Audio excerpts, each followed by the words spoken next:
Olha, você vai saber agora como que agia uma quadrilha que usava até uma delegacia falsa da Polícia Federal para aplicar golpes. Prejuízos que chegam a 40 milhões de reais. Veja. 2 homens com perfis e destinos diferentes.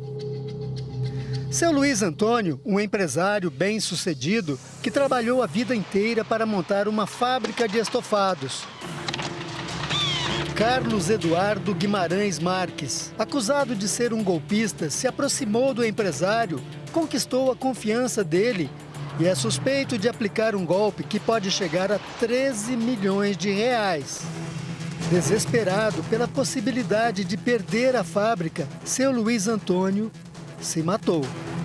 E aumentou a pressão. Eu creio que uma semana antes foram vários telefonemas pedindo dinheiro e afinal foi esse aí.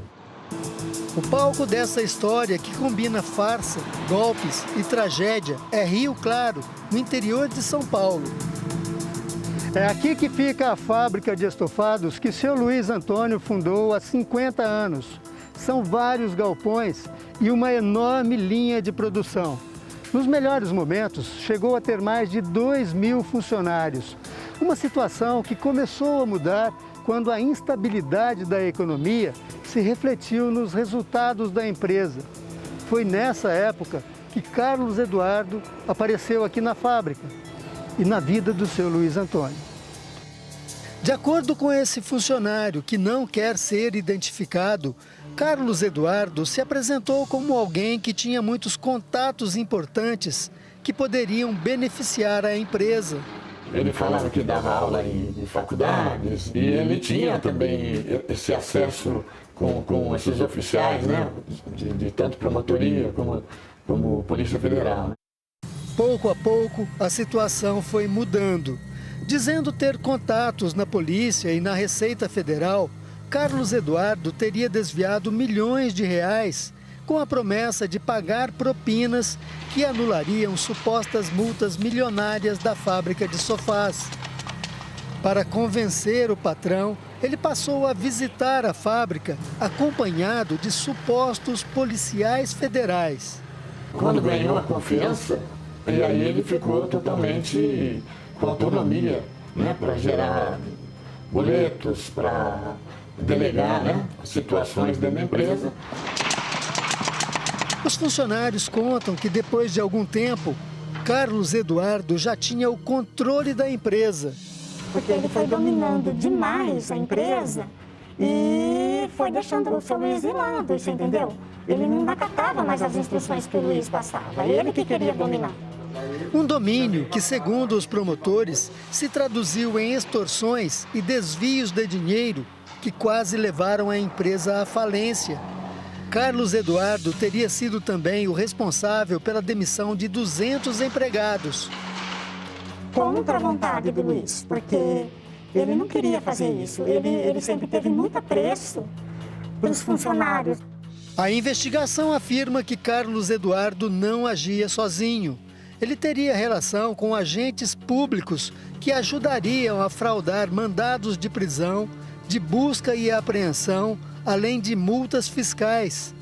Os promotores apontam que faziam parte do grupo vários advogados, além do delegado da Polícia Civil, Marcos Garcia Fuentes, e o promotor de justiça, Alcir Mena Barreto Filho. Segundo os promotores, eles fizeram outras vítimas aqui em Rio Claro. Uma empresária, dona de uma grande confecção, também foi extorquida pelos golpistas e teve que pagar a eles cerca de 5 milhões de reais. Carlos Eduardo, ele, sob a justificativa de exercer influência junto a autoridades públicas, né? Ele obtinha valores da empresária e muitas vezes até mesmo se valendo de ameaças e coações para conseguir esses valores. O inquérito aponta que a empresária Sueli Maluta começou a ser extorquida em 2014 por causa de supostas dívidas com a Receita e para evitar fiscalizações da Polícia Federal. Um policial civil, sob as ordens de um delegado de polícia, mantiveram contato com essa empresária e dela exigiram uma vantagem para que processos ou investigações contra ela não tivessem curso. Os promotores descobriram que a quadrilha chegou a simular uma delegacia falsa da Polícia Federal só para intimidar a empresária. Para simular ali uma pressão feita pela Polícia Federal para que ela colaborasse com o pagamento dos valores que eles entendiam necessários. Então era uma estrutura ramificada, com núcleos distintos, mas que se conversavam para conseguir obter vantagens. Uma das vantagens obtidas pelo esquema teria sido um carro de luxo. O boleto do pagamento do financiamento do veículo era quitado pela empresária junto ao empresário do ramo de veículos da cidade, que, segundo a denúncia, também integrava a organização criminosa. A empresária foi presa e fez acordo de delação premiada para contar aos promotores os detalhes do esquema. Onde veio à tona toda a história envolvendo o Carlos Eduardo e as pessoas que integravam a organização criminosa.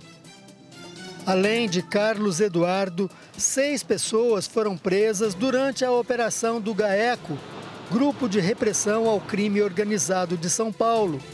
O delegado Marcos Garcia Fuentes foi condenado a 9 anos de prisão. Carlos Eduardo a 22 anos. Todos recorreram.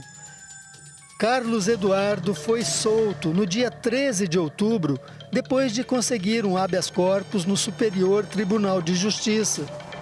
Nós tentamos localizar Carlos Eduardo no endereço das empresas dele em Piracicaba. A recepcionista confirmou que ele tem salas neste edifício, mas que não estava no momento. Não, eles estavam aqui ontem, ele está quase no fim do aqui. Também não encontramos Carlos Eduardo no endereço que consta como residência dele. Nem Carlos Eduardo, nem o advogado dele quiseram falar, alegando que os processos correm em segredo de justiça. O delegado Marcos Garcia Fuentes também não quis se manifestar. O promotor Alcir Mena Barreto foi afastado da função. A Corregedoria Geral do Ministério Público de São Paulo informou que a investigação também corre em segredo. O promotor não quis se pronunciar porque, segundo ele, há uma decisão do STJ que invalida as provas apresentadas na operação. Um absurdo, né? Porque desse jeito a gente não tem justiça.